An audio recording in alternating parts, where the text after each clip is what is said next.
Chinese Coast Guard 3104, Chinese Coast Guard 3104. This is Philippine Coast Guard, BRP Suluhan, BRP Suluhan. Our CPA is aggressively decreasing. Please alter your course to port side. Ipinakita kay Pangulong Ferdinand Marcos Jr. ng mga opisyal ng Philippine Merchant Marine Academy o PMMA ang Handling Simulator Center.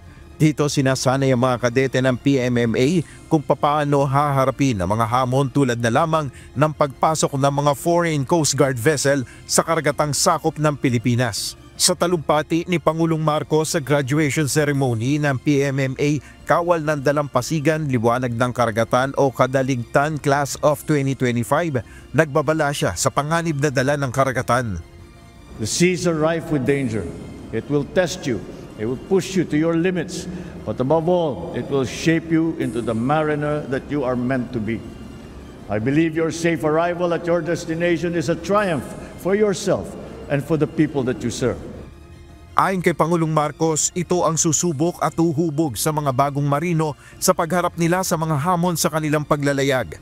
Kaya naman si Pangulong Marcos Jr. muling tiniyak ang patuloy na pagpapaunlad ng maritime industry. Inanunsyo ni PBBM ang pagkakaroon ng aptitude test at ladderized at training program sa mga kukuha ng maritime courses. Magkakaroon na tayo ng National Merchant Marine Aptitude Test na susukat kung handa na ang ating mga kabataan na kumuha ng mga maritime courses sa kolehiyo. Bukod dito, binubuod na rin natin ang ladderized maritime education and training program para tuloy-tuloy naman ang pag-angat mula sa non-degree hanggang sa degree program. Bili ni Pangulong Marcos sa mga bagong marino na maglilingkod sa Philippine Navy, Coast Guard at Merchant Marine na dalhin ang galing na natutunan sa marine institution na ito. To our cadets, do not forget to carry your mission and to carry on the tradition of excellence of the PMMA. Let this day inspire you to live up to your class's name, bringing your own light even to the darkest of seas. May mensahe naman ng PMMA Kadaligtan Class Valedictorian sa kanyang mga kapwa marine officer.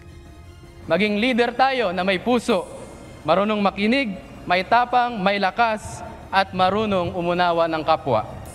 Maging uri tayo ng leader na hindi lang hinahangaan, kundi minamahal.